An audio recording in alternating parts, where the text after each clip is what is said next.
The lake shimmered like a sheet of glass under the Tennessee dawn. But my heart was a storm. I stood on the dock, fishing rod in hand, pretending I knew what I was doing while Harper, my best friend since we were kids, laughed beside me. Her laughter bright, unguarded, cut through the morning mist and straight into me, like it always did. We'd been coming to this lake every summer since we were 12. Back when we'd race to the water with cheap rods and dreams of catching something bigger than our fears. Now, at 25, Harper was still the same, fearless, golden-haired, with a smile that could make anyone believe in second chances. Me. I was still Riley, quiet and awkward, carrying a secret that weighed heavier than the tackle box at my feet. I'd been in love with Harper for years, but she was straighter, so I thought. Riley, you're holding that rod like it's a grenade, Harper teased, her blue eyes sparkling as she leaned closer to adjust my grip. Her fingers brushed mine, warm and steady, and I froze, my breath catching. She didn't notice. She never did. This was our tradition, fishing at her family's cabin, just the two of us, away from the noise of our lives in Nashville. Harper was a graphic designer, always chasing deadlines, while I worked as a librarian, surrounded by books but never quite finding the words for her. The cabin was our escape, a place where time slowed, and for a few days, it was just us, no expectations, no judgment. Except for the one I carried, the truth I could never tell her. That morning, something felt different. Harper was quieter than usual, her usual chatter replaced by long glances at the water. "You okay?" I asked, casting my line clumsily into the lake. She shrugged, her lips twitching into a half-smile. "Just thinking. You ever feel like you're hiding something from yourself?" Her words hit me like a punch. I swallowed, my pulse racing. "Yeah," I said, voice barely above a whisper. "All the time." She turned to me, her expression unreadable, and for a moment, the world was just us two women on a dock, the air thick with unspoken truths. I didn't know then that this trip would change everything, that by the end of it, Harper would do something I never expected, something that would unravel the careful walls I'd built around my heart. The sun climbed higher, burning off the mist, and we settled into our rhythm. Harper baited her hook with the ease of someone who'd done this 1,000 times, while I fumbled, my hands betraying my nerves.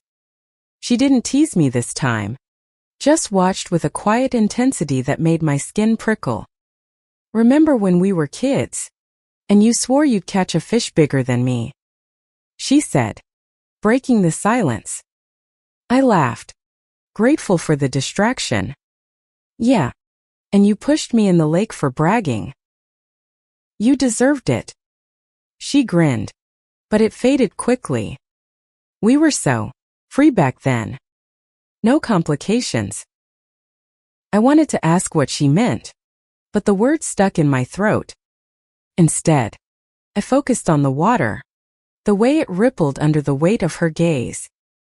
Harper had always been the bold one, the one who spoke her mind without fear. If she was holding back now, it meant something big was brewing. By noon, we'd caught nothing but a few tangled lines and a shared bag of chips. The heat was relentless, and Harper suggested we take a break under the old oak by the cabin. We sprawled out on a blanket, the shade a small mercy, and she handed me a cold soda from the cooler. Our fingers brushed again, and this time, she didn't pull away. "Riley," she said, her voice softer now, "do you ever think about, like, what we could be?" My heart stopped. I stared at her, searching for a joke, a misunderstanding, anything to explain the weight in her words. But her eyes were serious, almost pleading. "What do you mean?" I managed. my voice shaking. She looked away, picking at the grass. I don't know. I've been thinking a lot lately. About you. About how you're always there. How you make everything better.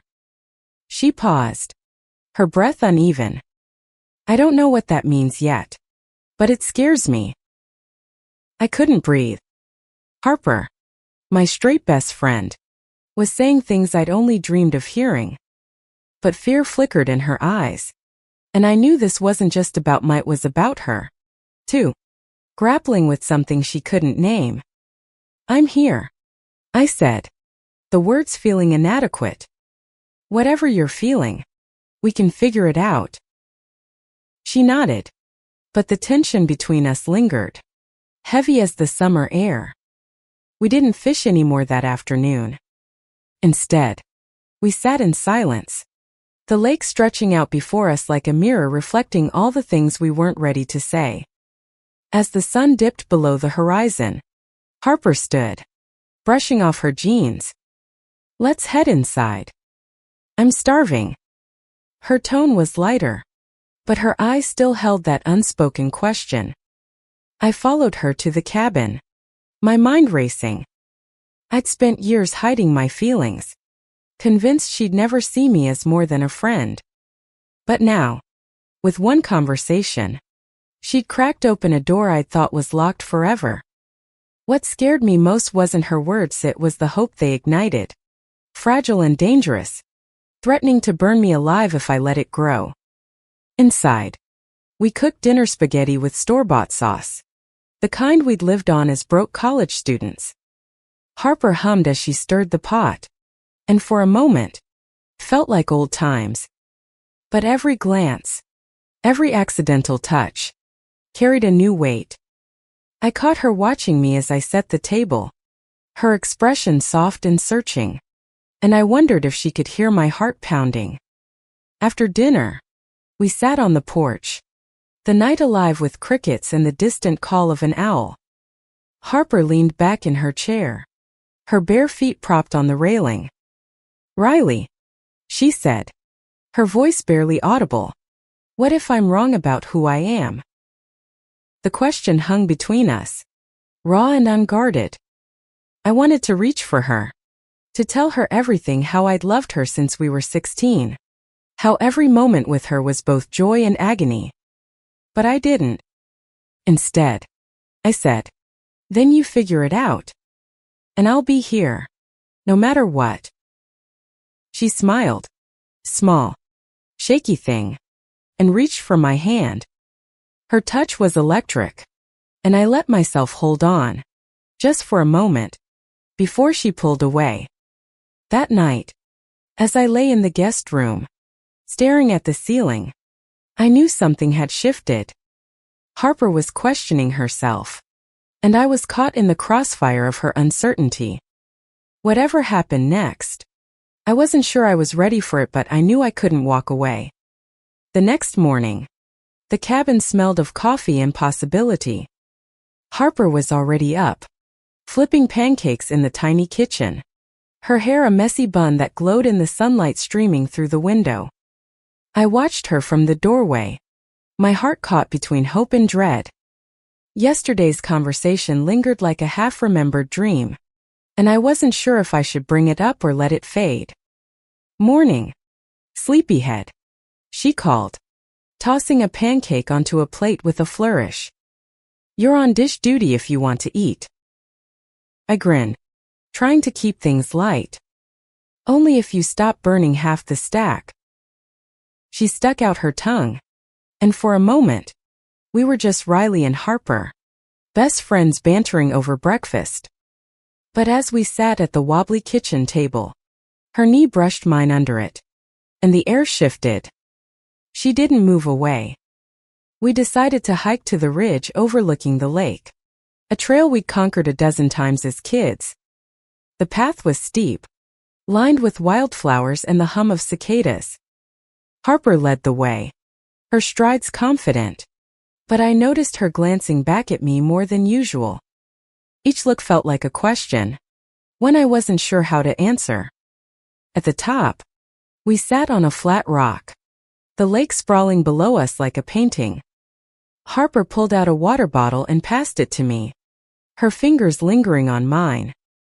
"You ever think about leaving Nashville?" she asked, her voice casual but her eyes intent. "Sometimes," I said, taking a sip. "But I like my life there. The library, our friends, you." Her cheeks flushed, and she looked away, fiddling with a blade of grass. "I've been thinking about moving. Maybe Chicago or Seattle. Somewhere new." My stomach dropped. "You'd leave?" She shrugged, but it wasn't casual. "I don't know. I just feel stuck. Like I'm supposed to be someone I'm not." I wanted to ask if this was about yesterday, about us, but fear held me back. Instead, I said, "You'd hate Chicago. Too cold. Seattle might work, though. Lots of coffee shops for you to sketch in." She laughed, but it was hollow. "You'd visit, right?" "Always," I said, my voice steadier than I felt. The thought of her leaving twisted something inside me, but I couldn't tell her that. Not yet. We stayed on the ridge for hours, talking about everything and nothing, our favorite books, her latest design project, the time we got lost in the woods and swore we'd seen a bear. But the undercurrent of her words from yesterday ran through every moment, unspoken but undeniable. Back at the cabin, we spent the afternoon fishing again, though neither of us cared about catching anything. The dock became our sanctuary, a place where the world couldn't touch us. As the sun set, painting the sky in hues of pink and gold, Harper turned to me, her expression serious. "Riley, can I ask you something?" My heart raced. "Anything." "Have you ever been in love with someone you shouldn't?" The question was a blade, sharp and precise.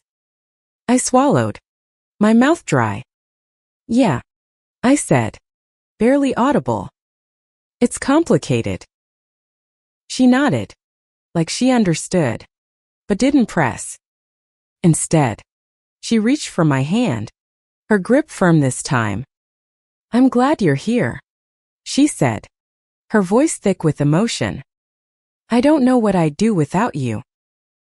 I wanted to tell her then, to spill every secret I'd kept for years. But the fear of losing her, of ruining what we had, kept me silent. Instead, I squeezed her hand, hoping it said what I couldn't. That night, we watched a movie on the cabin's ancient TV, curled up on the couch under a quilt. Harper's head rested on my shoulder, her warmth a quiet torture. When the credits rolled, she didn't move, and neither did I. The silence was heavy, filled with all the things we weren't saying.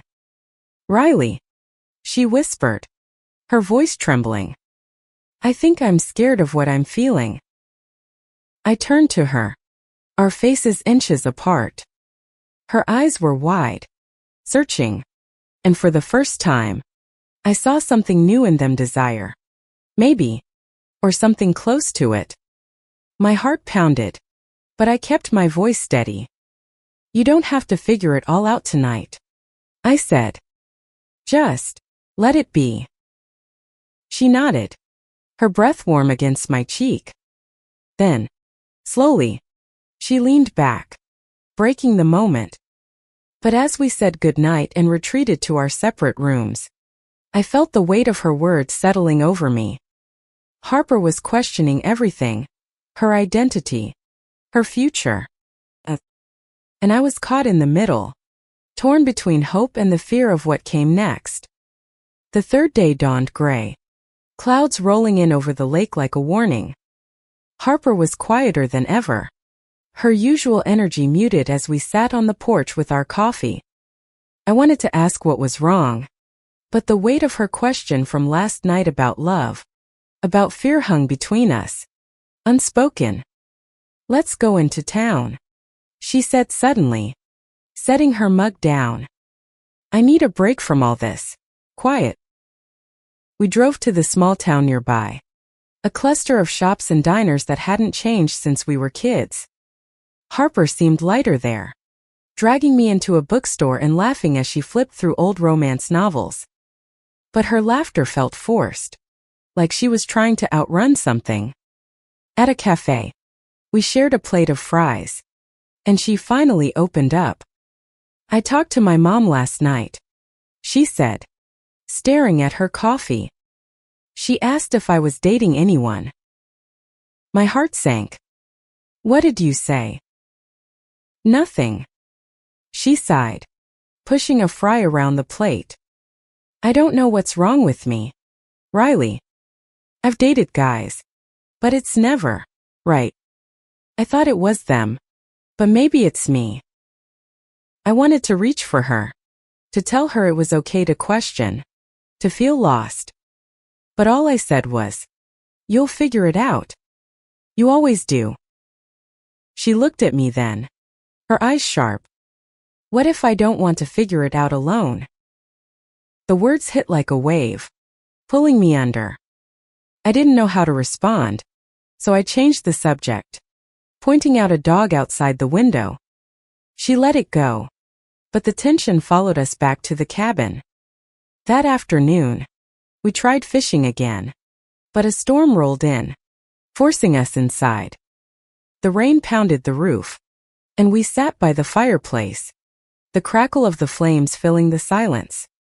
Harper pulled out a deck of cards, and we played gin rummy, but her heart wasn't in it. Riley, she said, tossing her cards down. I need to tell you something. My pulse spiked. Okay. She took a deep breath, her hands trembling.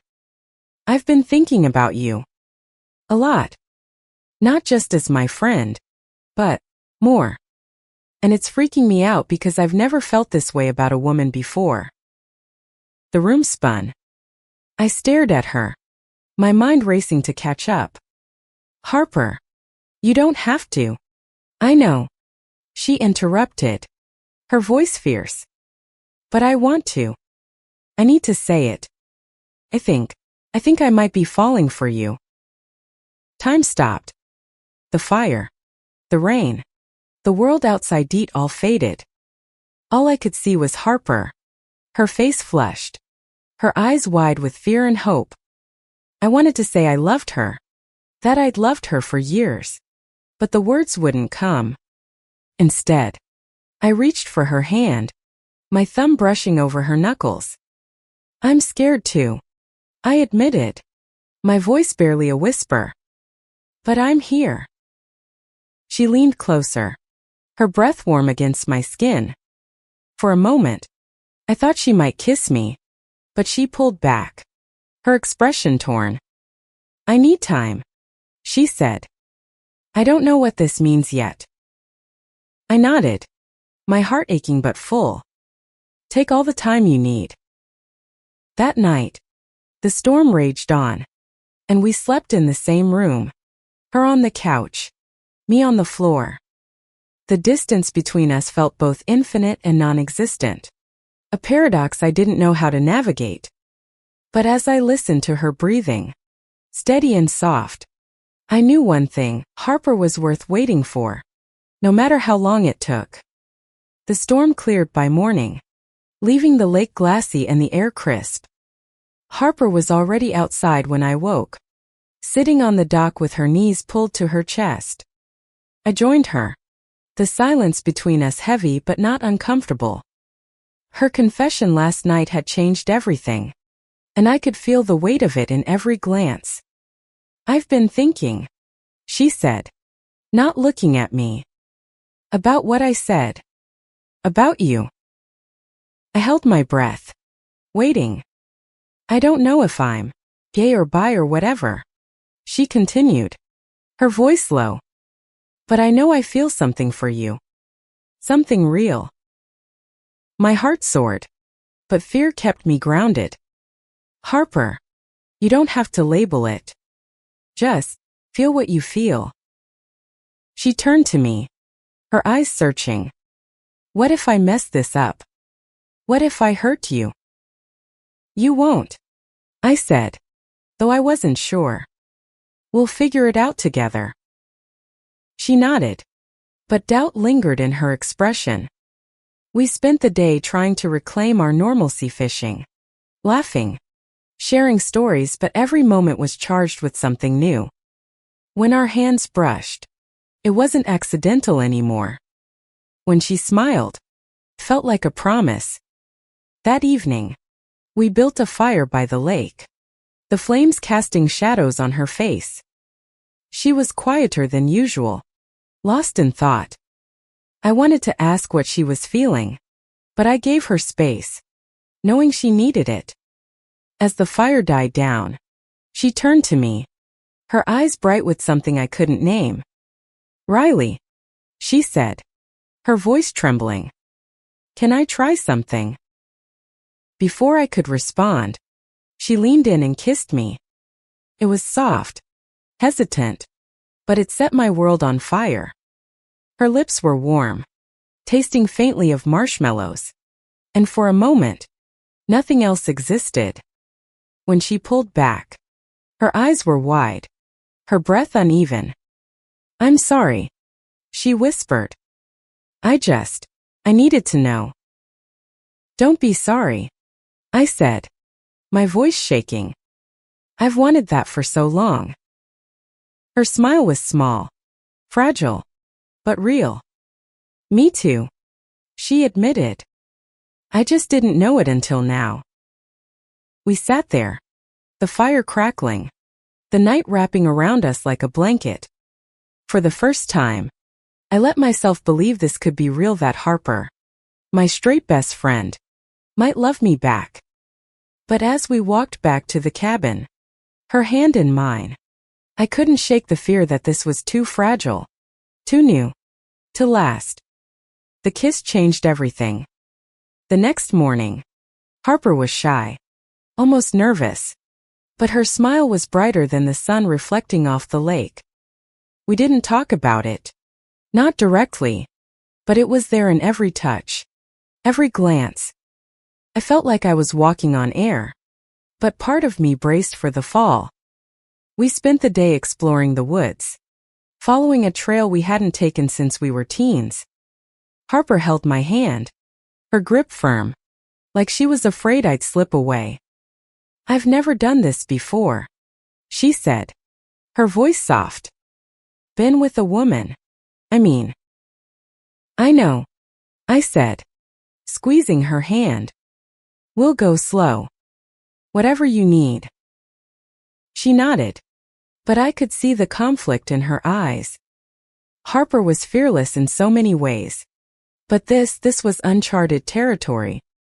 I wanted to protect her, to make this easy, but I was scared too. What if she changed her mind? What if this was just a phase? That night, we cooked dinner together, bumping into each other in the tiny kitchen, laughing like we were kids again. But when we sat down to eat, she grew quiet, her fork tracing patterns in her food. Riley, she said finally, what happens when we go back to Nashville? The question hit like a cold wind. What do you want to happen? I asked, my voice steady despite the panic rising in my chest. I don't know, she admitted. I want thesis, but I'm scared. My family, my friends, they all think I'm straight. What if they don't get it? I reached for her hand, my heart aching. They don't have to get it right away. We'll figure it out, one step at a time. She nodded, but the doubt in her eyes lingered. That night, we slept in the same bed. Her body curled against mine, her breath warm against my neck. It was everything I'd ever wanted, but the fear of losing her kept me awake long after she'd fallen asleep. Our last full day at the cabin was bittersweet. The lake sparkled under a clear sky, but the weight of our return to reality hung over us. Harper was quieter, her smiles less frequent, and I knew she was wrestling with what came next. We spent the morning fishing, but neither of us cared about the catch. Instead, we really talked about our fears, our hopes, our past. I told her about the moment I realized I loved her, back when we were 16, watching fireworks on this very lake. She listened, her eyes soft, and admitted she'd felt something too, even then, but didn't know what it meant. "I'm scared I'll mess this up," she said, her voice breaking. "I don't want to hurt you, Riley." "You won't," I said, though I wasn't sure. "Just be honest with me. That's all I need." She nodded, tears in her eyes, and pulled me into a hug. It was fierce, desperate, like she was holding on to something she wasn't sure she could keep.